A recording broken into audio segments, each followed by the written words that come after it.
Hi kids, it's Grandma. I have a story for you tonight because I can't be there to read to you, which makes me very, very sad. What I'm going to do is read you a story and I'm going to put it up on the computer and then you can listen to it anytime you want to because I love you.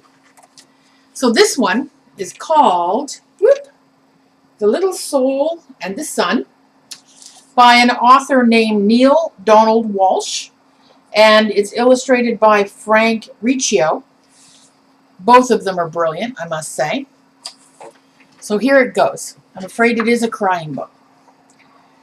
Once upon no time, there was a little soul who said to God, "I know who I am." And God said, "That's wonderful. Who are you?"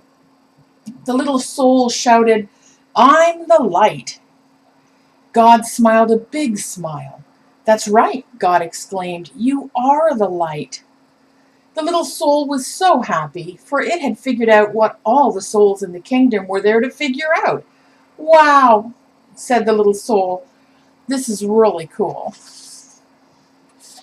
But soon, knowing who it was not enough. The little soul felt stirrings inside, and now wanted to be who it was. And so the little soul went back to God, which is not a bad idea for all souls who want to be who they really are, and said, "Hi, God, now that I know who I am, is it okay for me to be it?" And God said, "You mean you want to be who you already are?" "Well," replied the little soul, "it's one thing to know who I am, and it's another thing altogether to actually be it. I want to feel what it's like to be the light." "But you already are the light," God repeated, smiling again. "Yes, but I want to see what it feels like," cried the little soul.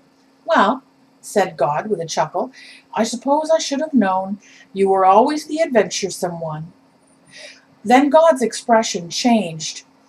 "There's only one thing." "What?" asked the little soul. "Well, there's nothing else but the light. You see, I created nothing but what you are.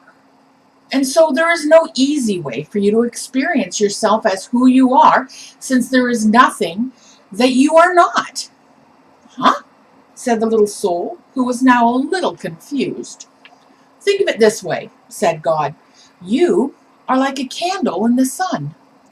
Oh, you're there all right, along with a million cajillion other candles who make up the sun. And the sun would not be the sun without you. Nay, it would be a sun without one of its candles, and that would not be the sun at all, for it would not shine as brightly. Yet, how to know yourself as the light when you are amidst the light? That is the question." "Well," said the little soul, perking up, "you're God. Think of something." Once more God smiled. "I already have," God said.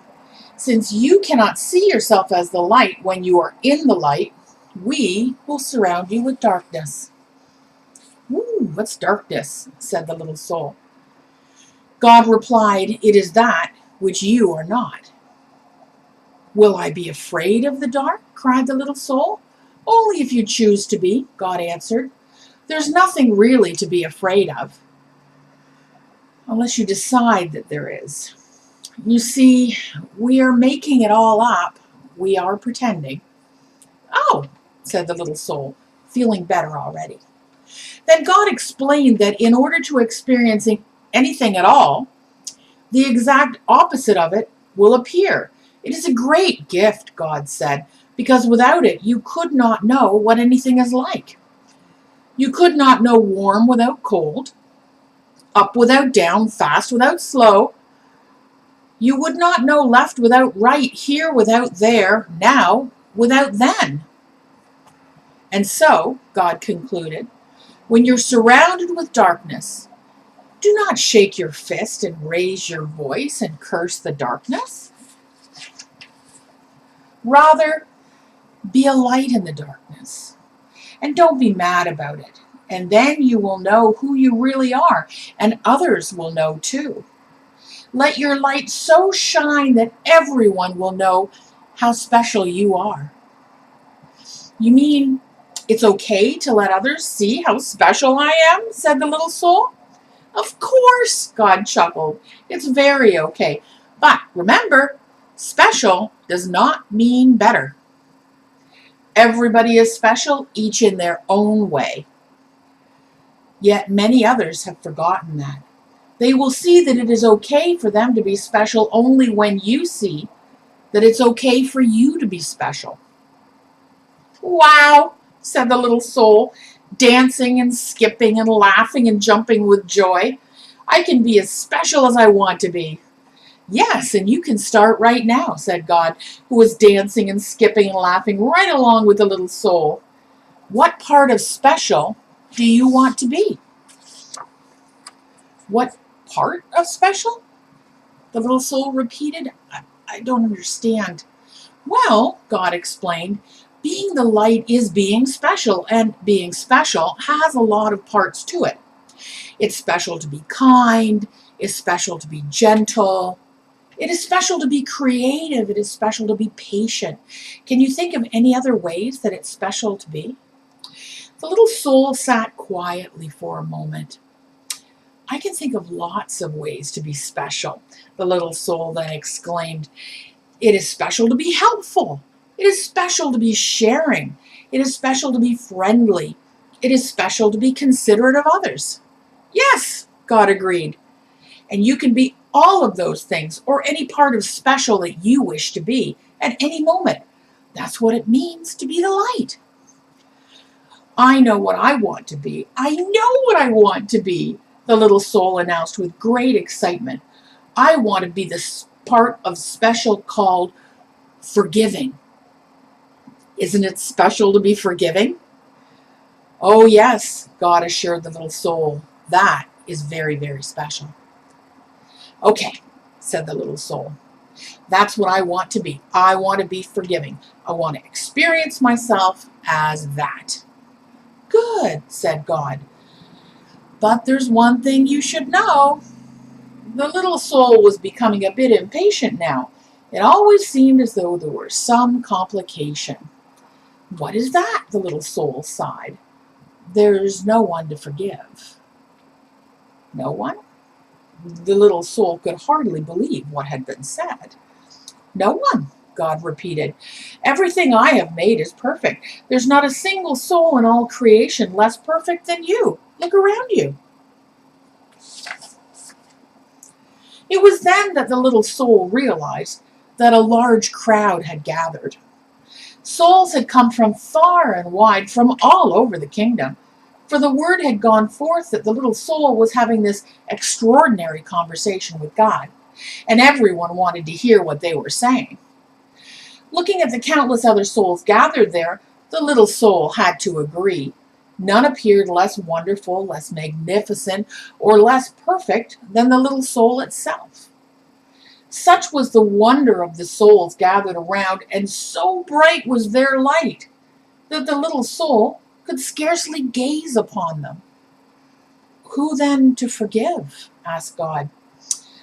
Boy, this is going to be no fun at all, grumbled the little soul. I wanted to experience myself as one who forgives. I wanted to know what that part of special felt like. And the little soul learned what it must feel like to be sad. But just then, a friendly soul stepped forward from the crowd. Not to worry, little soul, the friendly soul said. I will help you. You will? The little soul brightened. But what can you do? Why, I can give you someone to forgive. You can? Oh, certainly, chirped the friendly soul. I can come into your next lifetime and do something for you to forgive. But why? Why would you do that? The little soul asked. You who are a being of such utter perfection. You who vibrate with such a speed that it creates light so bright that I can hardly gaze upon you. What would cause you to want to slow down your vibration to such a speed that your bright light would become dark and dense? What would cause you, who are so light that you dance upon the stars and move through the kingdom with the speed of your thought, to come into my life and make yourself so heavy that you could do this thing? Simple, the friendly soul said. I would do it because I love you.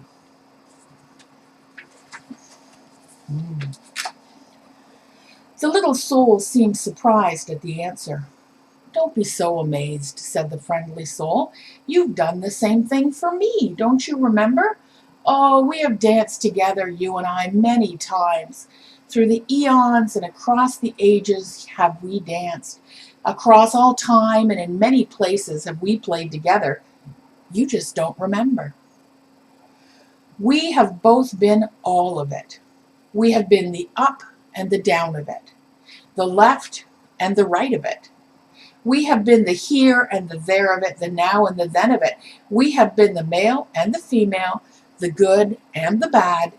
We have both been the victim and the villain of it. Thus have we come together, you and I, many times before, each bringing to the other the exact and perfect opportunity to express and to experience who we really are. And so, the friendly soul explained a little further, I will come into your next lifetime and be the bad one this time. I will do something really terrible. And then you can experience yourself as the one who forgives. But what will you do? The little soul asked, just a little nervously. That will be so terrible.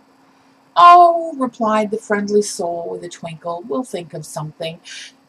Then the friendly soul seemed to turn serious and said in a quiet voice, You are right about one thing, you know. What is that? The little soul wanted to know. I will have to slow down my vibration and become very heavy to do this not so nice thing. I will have to pretend to be something very unlike myself. And so I have but one favor to ask of you in return. Oh, anything, anything, cried the little soul, and began to sing, I get to be forgiving, I get to be forgiving. Then the little soul saw that the friendly soul was remaining very quiet. What is it? The little soul asked. What can I do for you? You're such an angel to be willing to do this for me. Of course this friendly soul is an angel, God interrupted. Everyone is, but always remember I have sent you nothing but angels. And so the little soul wanted more than ever to grant the friendly soul's request. What can I do for you? The little soul asked again. In that moment that I strike you and smite you, the friendly soul replied. In the moment that I do the worst to you that you could possibly imagine. In that very moment, yes, the little soul interrupted, yes, the friendly soul became quieter still. Remember who I really am. Oh, I will, cried the little soul. I promise. I'll always remember you as I see you right here, right now. Good, said the friendly soul, because you see, I will have been pretending so hard, I'll have forgotten myself.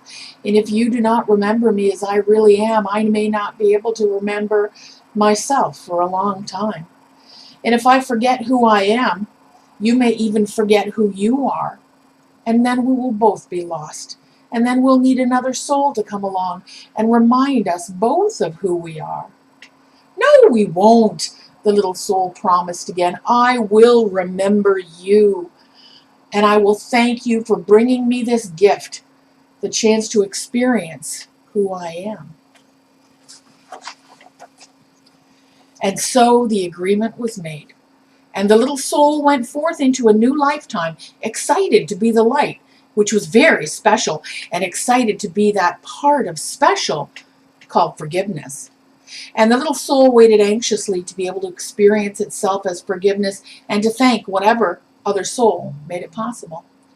And all the moments in that new lifetime, whenever a new soul appeared on the scene, whether that new soul brought joy or sadness, and especially if it brought sadness, the little soul thought of what God had said. Always remember, God had smiled. I have sent you nothing but angels.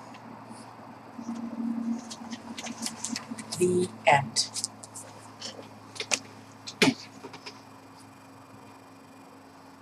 Bah, the sunlight's driving me crazy. It's coming right through the window. It's like, the sun's coming to get me. It's because I read you guys that story. Okay, so I love you very much. Mwah! All of you. I love you so much. My little sweet peas. Hugs and kisses. You guys have a very nice night. And I hope I talk to you soon.